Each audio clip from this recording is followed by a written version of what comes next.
You are listening to Cognitive Psychology by the College of the Canyons, narrated by Litnarrate. Welcome to Litnarrate! Sit back and enjoy classic literature brought to life through narration. Here is a question. Why do two people witness the exact same car accident and swear under oath to two completely different versions of what happened? Why can you study for hours and still blank on the exam? Why do you sometimes swear you left your keys on the counter, only to find them in your coat pocket, and yet you would have bet money on the counter story? The answer is not that you are broken or forgetful in some unique way. The answer is that your mind was never built to be a video camera. It was built to be a storyteller, and storytellers change the story every single time they tell it. By the end of this episode, you are going to understand exactly how your brain builds thoughts, stores memories, solves problems, and sometimes fools itself completely. And once you see the machinery behind the curtain, you will never trust your own certainty in quite the same way again, which, strangely enough, is going to make you a much sharper thinker. Let us start at the very beginning with a simple but strange question. What actually is thinking? Cognitive psychology is the branch of science dedicated to answering that question. It studies how we take in information from the world, how we hold on to it, how we twist it around in our heads, and how we spit it back out as decisions, memories, and words. The word cognition comes from an old root meaning to know. So in a very real sense, this is the science of knowing itself. Humans have been obsessed with this question for thousands of years. Aristotle wondered about the inner workings of the mind long before anyone had a microscope or a brain scanner. Descartes gave us that famous line, I think, "Therefore I am," built on the idea that the very act of doubting your own existence proves you exist, because something has to be doing the doubting. And in the 1800s, a German scientist named Wilhelm Wundt became the first person in history to call himself a psychologist. He set up a laboratory and tried to study the mind the way a chemist studies compounds, by breaking it down into basic building blocks, through something called introspection, which is just a fancy word for very carefully paying attention to your own inner experience. But here is the twist. Introspection turned out to be a shaky foundation. Ask two people to stare inward and describe their own thoughts, and you get two wildly different reports, because there is no way to check anyone's homework. You cannot climb inside someone else's skull to verify what they say they are experiencing. This sent psychology on a detour. For decades, an entire movement called behaviorism decided that the mind was basically an unopenable black box, and that scientists should only study what they could directly observe, meaning behavior. Stimulus goes in, response comes out, and nobody worries about what happens in between. Then, in the middle of the 20th century, something shifted. New tools started to emerge from linguistics, computer science, and neuroscience. Suddenly, scientists had a new metaphor for the mind, the computer. Information goes in, gets processed, gets stored, and gets retrieved. This idea sparked what is now called the cognitive revolution, and it cracked that black box wide open again. A linguist named Noam Chomsky played a huge role here. He looked at how children learn language and argued that we are not just blank slates copying our parents word for word. He proposed that we are born with some kind of built-in blueprint for grammar, a mental starter kit that lets a toddler pick up complex sentence structure far faster than simple imitation could ever explain. Whether or not every detail of his theory holds up today, his work forced psychology to admit that something rich and structured is happening inside our heads, and it deserves serious scientific study. So now let us get into the actual machinery, starting with the physical hardware, your brain. Picture your nervous system as split into two main departments. There is the central command center, made up of your brain and spinal cord, and then there is the sprawling communication network that reaches into every part of your body, called the peripheral nervous system. Inside the brain itself, you have gray matter, which is packed with the cell bodies of neurons, and white matter, which is essentially the wiring, the long fatty coated fibers that carry signals from one region to another. Now here's a fun myth to bust immediately. You may have heard that humans only use 10% of their brain, and that if we could just unlock that mysterious other 90%, we would suddenly develop superpowers. It sounds thrilling, and it has fueled 100 science fiction movies, but it is simply not true. Brain scans of people performing everyday tasks show activity spread across the vast majority of the brain, often estimated around 80% or more during well-defined tasks. Different regions light up for different jobs, but nothing is sitting there completely dormant, waiting to be unlocked by a mysterious drug or meditation trick. Your brain is already working at near full capacity, just very efficiently, only activating what it needs for the task at hand. Let us take a quick tour of the major neighborhoods of the brain. Deep at the base, connecting to your spinal cord, sits the hindbrain, home to the medulla, which quietly runs your breathing and heart rate without you ever thinking about it, and the pons, which acts like a bridge relaying signals around and also helps regulate your sleep. Attached nearby is the cerebellum, sometimes nicknamed the little brain, which handles balance, coordination, and the smooth timing of movement. Ever wonder how a skilled musician's fingers fly across a guitar without conscious thought, or how you catch yourself before you trip? Thank your cerebellum. Moving up, you hit the midbrain, involved in movement and sensory relay, and then the diencephalon, which houses the thalamus, a kind of central switchboard that takes almost all incoming sensory information, except smell, and directs it to the right processing center. Also tucked in here is the hypothalamus, a small structure with an outsized job, regulating hunger, body temperature, and basic drives, while also connecting your nervous system to your hormonal system. Then, wrapping around all of this, you have the limbic system, often called the emotional core of the brain. It includes the amygdala, which processes fear and emotional intensity, and the hippocampus, which is absolutely essential for forming new memories. In fact, one of the most famous case studies in all of psychology involves a man known by his initials HM. In the 1950s, surgeons removed his hippocampus on both sides of his brain to control severe seizures. The surgery worked for the seizures, but it left him unable to form new long-term memories for the rest of his life. He could hold a conversation, but the moment you left the room and came back, he would have no memory of ever meeting you. He could learn new physical skills, like tracing a shape in a mirror, and get better at it day after day, but he would never remember practicing it even once. This single case taught scientists an enormous amount about how different types of memory are stored in completely different systems in the brain. Finally, we reach the outer wrinkled surface, the cerebral cortex, which is divided into 2 hemispheres and 4 major lobes. The frontal lobe, right behind your forehead, is your executive control center, handling planning, decision-making, impulse control, and personality. There is a famous historical case here, too, a railroad worker named Phineas Gage, who survived an accident in 1848 where a metal rod was driven straight through his frontal lobe. He lived, but by many accounts his personality shifted dramatically afterward, which gave early scientists one of the first hints that this specific brain region was tied to judgment and self-control. Behind the frontal lobe sits the parietal lobe, which handles sensory integration and spatial awareness, helping you understand where your body is in space and how to navigate the world. Down on the sides are the temporal lobes, crucial for memory, language comprehension, and processing what you hear. And at the very back is the occipital lobe, dedicated almost entirely to vision. Now here is something that should reshape how you think about memory forever. Your brain does not store memories the way a computer saves a file, as perfect, complete units sitting in a single folder. Instead, memory is more like a puzzle scattered across many different rooms of a house. When you recall something, your brain has to run around collecting the pieces and reassembling them on the spot.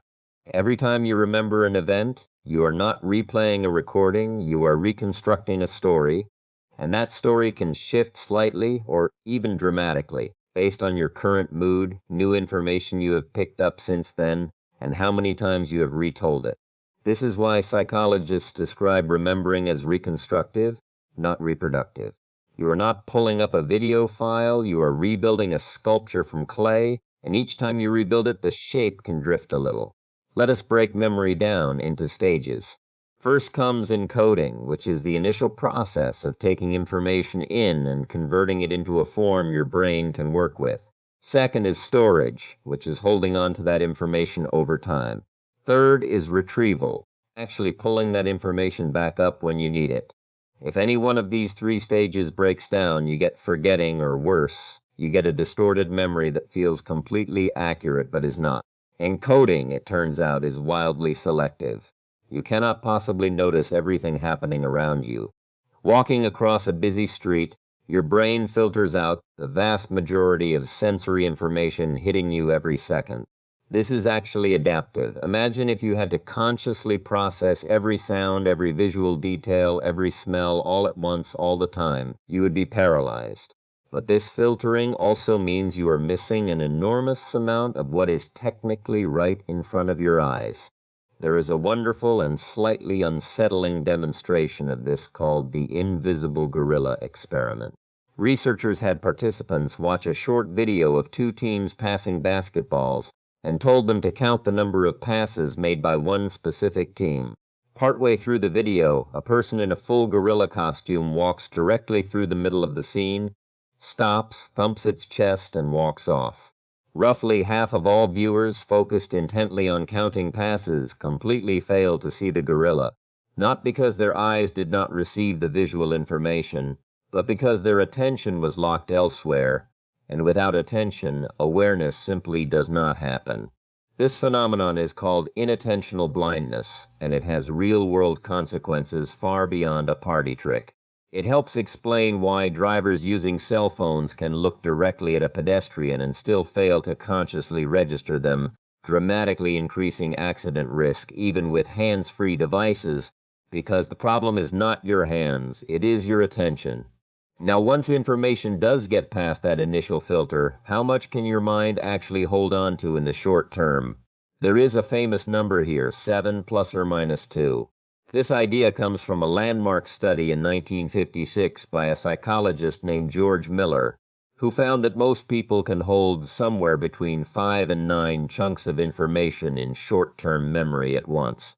This is why phone numbers, at least in many countries, were traditionally broken into small groups of digits, because remembering a string of 10 random numbers as one giant block is brutally hard, but remembering 3 small chunks is manageable. That word chunk is actually the secret weapon here. Chunking means grouping small bits of information into larger, more meaningful units. If I gave you the letters FBI, CIA, and ESPN one letter at a time, that is 11 separate items to remember. But if you recognize those as 3 familiar acronyms, FBI, CIA, and ESPN, suddenly your brain only has to hold 3 chunks, not 11 individual letters.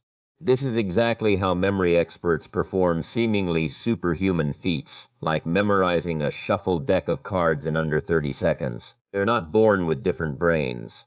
They have trained themselves to instantly convert unfamiliar information into familiar, meaningful chunks, often using vivid, even bizarre mental images tied to specific locations, a technique sometimes called the memory palace.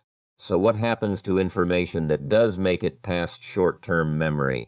If it gets rehearsed, connected to existing knowledge, or deemed important enough, it can transfer into long-term memory, which as far as we can tell has essentially no capacity limit.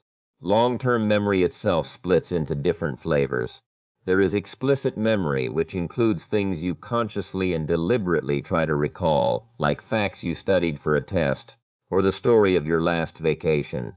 And there is implicit memory, which includes skills and habits you perform without consciously thinking through the steps, like riding a bike, typing on a keyboard, or tying your shoes. This distinction matters enormously because these two systems can be damaged completely independently of one another. Remember H.M., the man who lost his hippocampus. His explicit memory was devastated. He could not remember new facts or events. But his implicit memory, his ability to learn new physical skills, remained intact. He got better and better at a mirror tracing task day after day, even though he had zero conscious memory of ever practicing before. This tells scientists that different brain regions handle these different types of memory, and it is part of why practicing a skill, like playing piano or learning a language pattern, can stick with you for decades, even if you forget the specific lessons where you learned it. Now let us talk about forgetting, because forgetting is not simply your brain being lazy or broken. There are actually several distinct mechanisms at play. One is decay, the simple idea that a memory trace weakens over time if it is not used or reinforced, like a path through the grass that fades if nobody walks it. Another is interference, which comes in two flavors. Proactive interference happens when old information gets in the way of learning something new, like when you switch to a new phone password and keep accidentally typing your old one out of habit. Retroactive interference happens when new information messes with your ability to recall something you learned earlier, like learning a new language and suddenly struggling to recall vocabulary from a language you studied years ago. Then there is retrieval failure, sometimes called cue-dependent forgetting, where the memory is technically still there, but you simply lack the right trigger to access it. This is exactly what is happening during that maddening tip of the tongue experience. When you know that you know a word or a name, you can practically feel its shape and its first letter, but it simply will not surface.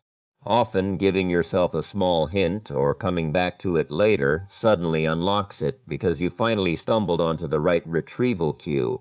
This is also why studying in the same environment where you will take a test can genuinely help your performance, a concept called context-dependent memory. There was a famous and slightly unusual experiment involving scuba divers who were asked to memorize word lists either on dry land or while actually underwater. When tested later, divers who learned the words underwater remembered them better underwater, and divers who learned on land remembered better on land. The environment itself became woven into the memory, acting as an extra retrieval cue. There is also state-dependent memory, which works the same way but with your internal state rather than your external environment. If you learn something while in a certain mood or under the influences of a certain substance, you may recall it more easily when you are back in that same state. This is part of why people sometimes report unpleasant memories flooding back more easily when they are already feeling low, which unfortunately can create a bit of a vicious cycle, but understanding this mechanism is actually the first step toward interrupting it. Now, here is where things get genuinely important for your everyday life, and honestly a little uncomfortable. Your memories are not just fading over time, they can actually be changed, and sometimes even fabricated, without you ever realizing it. This is the domain of what researchers call the misinformation effect. In one of the most famous experiments in this field, participants watched a video of a car crash. Later, researchers asked them how fast the cars were going, but the wording of the question was subtly manipulated. Some participants were asked how fast the cars were going when they smashed into each other. Others were asked the exact same question, but with the word contacted instead of smashed. That one word swap changed the average speed estimate significantly. People who heard smashed guessed faster speeds. Even more striking, in a follow-up, participants who heard the word smashed were also more likely to falsely remember seeing broken glass at the scene, even though there was no broken glass in the video at all. A single loaded word had subtly rewritten their memory of the event. This has enormous implications for something like eyewitness testimony in courtrooms. Research suggests that mistaken eyewitness identification has played a role in a huge share of wrongful convictions later overturned by DNA evidence, far more than any other single cause. It is not that witnesses are lying. Most of them are being completely sincere. Their memory has simply been reshaped, sometimes by a leading question from a police officer, sometimes by conversations with other witnesses after the event, a phenomenon called memory conformity, where separate witnesses unconsciously blend their memories together after comparing notes. There is also something called source monitoring error, where you correctly remember a piece of information, but you completely misremember where you got it from. Maybe you read something in a tabloid you do not trust, but months later you remember the fact clearly while forgetting the questionable source. Now it just feels true.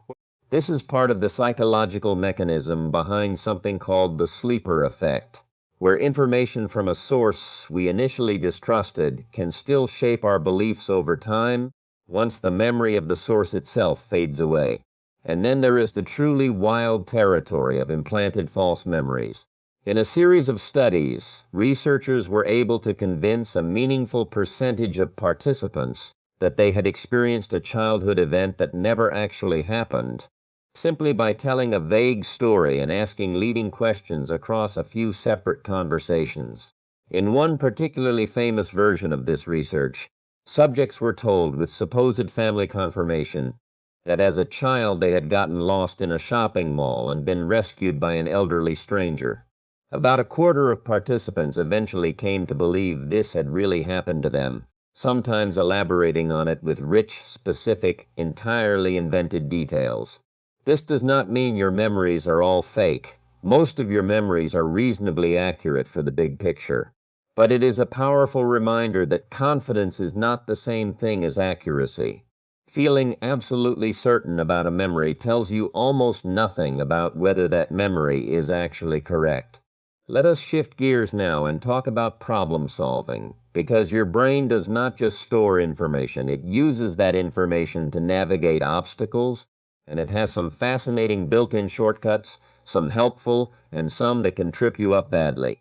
When you face a problem, psychologists distinguish between well-defined problems, which have a clear starting point, clear rules, and a clear goal, like a math equation or a chess puzzle, and ill-defined problems, which are messier, like figuring out how to be happier in your career, where the starting point, the rules, and even the goal itself are fuzzy and open to interpretation. For well-defined problems, we often use algorithms, step-by-step procedures that guarantee a correct answer if followed properly, like a recipe. But for most real-life situations, we rely on heuristics, which are mental shortcuts or rules of thumb that usually get us to a good enough answer quickly, without exhaustively checking every single possibility. Heuristics are incredibly useful because life moves fast and we cannot calculate every decision with perfect logical precision. But heuristics can also lead us astray in predictable, almost comical ways, and understanding these patterns is like getting a cheat sheet for your own mind. Take the availability heuristic. This is our tendency to judge how likely or common something is based on how easily examples come to mind, rather than on actual statistics. Ask most people whether they are more likely to die in a plane crash or a car crash, and many will express real fear about flying, even though car crashes are statistically far more common and dangerous per mile traveled. Why the mismatch? Plane crashes are dramatic, they get saturated news coverage, and they are vivid and memorable, so they come to mind easily. Car crashes are common but rarely make national news, so they feel less threatening even though the actual risk is much higher. This same bias shapes everything from what news stories we obsess over to what health risk we worry about most. Then there is the representativeness heuristic, our tendency to judge probability based on how much something resembles a typical example of a category, rather than based on actual statistical base rates. Imagine researchers describe a quiet person who wears glasses, enjoys reading, and speaks softly, then ask you whether this person is more likely to be a librarian or a farmer. Most people say librarian, because the description matches our mental stereotype of a librarian. But here is the catch. There are vastly more farmers than librarians in the general population, so statistically, even a quiet, glasses-wearing person is still more likely to be a farmer, purely due to sheer numbers. Our brains latch on to the vivid matching stereotype and completely ignore the boring but crucial statistical backdrop. There is also anchoring, which is one of the sneakiest biases of all. This is our tendency to rely too heavily on the very first piece of information we receive when making a judgment, even if that first piece of information is completely random or irrelevant. In one clever experiment, researchers spun a wheel that landed on either a low number or a high number purely by chance, and then asked participants to estimate what percentage of countries in the United Nations were African nations. Even though everyone knew the wheel was random, people who saw the wheel land on a low number gave lower percentage estimates, and people who saw it land on a high number gave higher estimates. The random number literally anchored their thinking. This is exploited constantly in negotiations, sales pricing, and marketing. A store might show you an item marked down from an inflated original price, and even if you know intellectually that the original price is inflated, seeing it first anchors your sense of what a good deal looks like. And then there is framing, the idea that how a choice is worded, even when the underlying facts are mathematically identical, dramatically shapes what people decide. In a classic study, researchers described a hypothetical disease outbreak expected to kill 600 people and offered 2 treatment programs. When the programs were described in terms of lives saved, most people chose the safe, guaranteed option. But when the exact same statistical outcomes were reframed in terms of lives lost instead of lives saved, people's preferences flipped, and they suddenly became willing to gamble. The actual numbers never changed, only the wording changed. This has massive implications for everything from how doctors present treatment options to patients, to how politicians describe policy proposals, to how a salesperson describes the same product either as 90% fat-free or as containing 10% fat. Now let us talk about a particularly stubborn mental block called functional fixedness. Our tendency to see an object only in terms of its typical traditional use, which makes it hard to imagine using it in a new, creative way. There is a classic demonstration called the candle problem. Imagine you are given a candle, a box of thumbtacks, and a book of matches, and you are asked to attach the lit candle to a wall so that no wax drips onto the floor below. Most people struggle badly with this, trying to tack the candle directly to the wall or melt wax onto the wall to stick it there. The elegant solution is to empty the thumbtacks out of their little cardboard box, tack the now empty box to the wall, and set the candle inside it like a small shelf. The trick is recognizing that the box is not just a container for tacks, it can also function as a support structure. Most people get stuck because they perceptually lock the box into its original role. Interestingly, if you show people the same items but with the tacks already sitting outside the box instead of inside it, they solve the puzzle much faster because their brain never got anchored to the box's original job as a container in the first place. This same rigidity shows up constantly in everyday life and even in life or death situations. During the Apollo 13 space mission, when an onboard explosion damaged the spacecraft and dangerous carbon dioxide levels began rising, engineers on the ground had to figure out how to fit a square air filter cartridge into a round receptacle, using only the exact materials available onboard the spacecraft, things like plastic bags, cardboard, and tape. They had to consciously break through functional fixedness under enormous pressure, reimagining ordinary household-style materials as life-saving engineering components, and it worked, helping bring the astronauts home safely. So how do we actually break through mental blocks like these? One powerful tool is analogy, taking a solution from one context and mapping it onto a completely different but structurally similar problem. There is a well-known example involving a doctor trying to figure out how to destroy a tumor deep inside a patient's body using a powerful ray without damaging the healthy tissue the ray has to pass through on the way. Most people struggle to solve this cold, but if you first tell them an unrelated story about a general who needs to capture a fortress, but cannot send his entire army down any single road because the roads are mined and can only handle small groups safely. So instead, he splits his army into small groups and sends them down multiple roads simultaneously to converge on the fortress at the same time. Suddenly, people can transfer that structure to the medical problem. Send several weaker rays from different angles, all converging precisely on the tumor, each individually too weak to damage healthy tissue, but combining at the target point with enough intensity to destroy it. This is called analogical problem solving, and it shows why exposing yourself to knowledge from completely unrelated fields can spark genuinely creative breakthroughs in your own specialty. Some of history's greatest innovations have come from someone borrowing a structural idea from biology or nature or an entirely different industry and applying it somewhere nobody thought to look. Let us also talk briefly about incubation, the surprising research finding that stepping away from a difficult problem, rather than grinding on it relentlessly, often leads to better solutions. This is not laziness, it is your unconscious mind continuing to work in the background while your conscious attention rests. This is part of why so many people report their best ideas striking them in the shower, on a walk, or right as they are falling asleep. Interestingly, research suggests that engaging in a low-effort task during a break, like folding laundry or going for a light walk, tends to help incubation more than engaging in another highly demanding task. So next time you are stuck on a hard problem, do not just muscle through with sheer willpower. Consider setting it aside completely, doing something simple and low stakes, and giving your subconscious mind a chance to keep quietly working the puzzle in the background. Now let us turn to something that touches almost every part of daily life, decision-making, and specifically, how our brains handle risk and uncertainty. We already touched on framing, but let us go deeper into one particularly human quirk called loss aversion.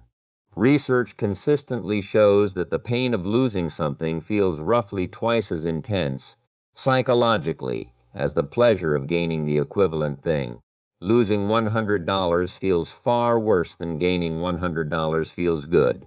This asymmetry shapes an enormous range of behavior, from why people hold on to losing stock investments far too long, hoping to avoid locking in a loss, to why people are often more motivated by fear of losing progress than by the promise of future gains. Which is exactly why so many apps and services use progress bars, streaks, and loss frame reminders to keep you engaged. There is also the sunk cost effect, our irrational tendency to keep investing time, money, or effort into something simply because we have already invested so much, even when logically the smart move is to cut our losses and walk away.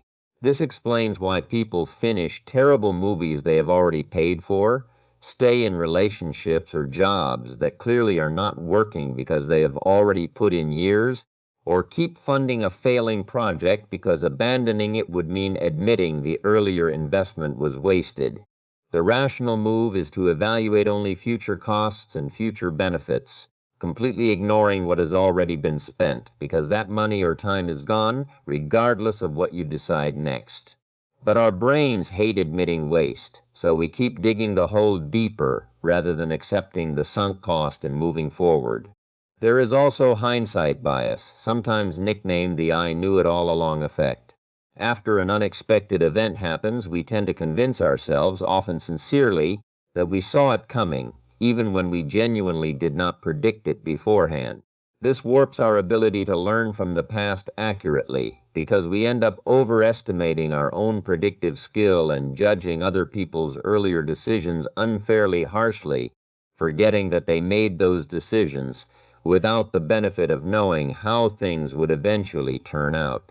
Let us take a moment now to talk about one of the most fascinating threads running through all of cognitive psychology, the tension between fast intuitive thinking and slow deliberate thinking. Some tasks we handle almost instantly and effortlessly, recognizing a friend's face in a crowd, catching a ball thrown at us, understanding a simple spoken sentence. Other tasks require slow, effortful, step-by-step reasoning, like doing long division by hand or carefully weighing a major life decision.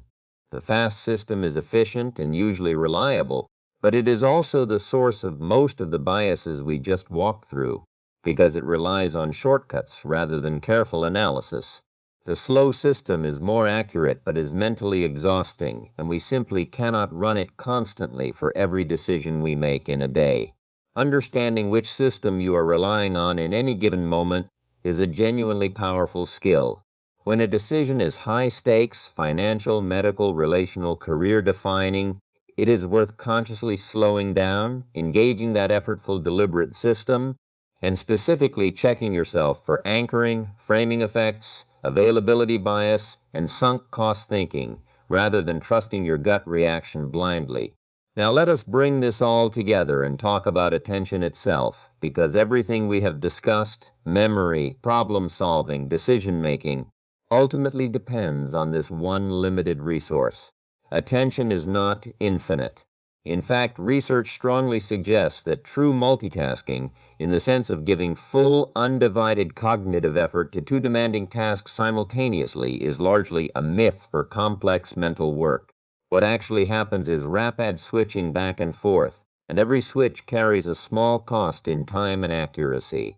This is why texting while driving is so genuinely dangerous, not primarily because your hands are briefly off the wheel, but because your cognitive attention is diverted, creating a kind of temporary blindness to your surroundings, even with your eyes technically open and looking forward. Studies have found that hands-free phone conversations while driving impair reaction time almost as much as handheld conversations, because the danger is fundamentally about mental attention, not physical hand position. There is also something called selective attention, famously studied through what researchers call the cocktail party effect. Imagine you are at a crowded party, tuning out dozens of overlapping conversations to focus on the one person talking to you. Your brain is remarkably good at this selective filtering. But here is the fascinating twist. If someone across the room says your name, even in a conversation you were completely tuning out, you will often notice it instantly.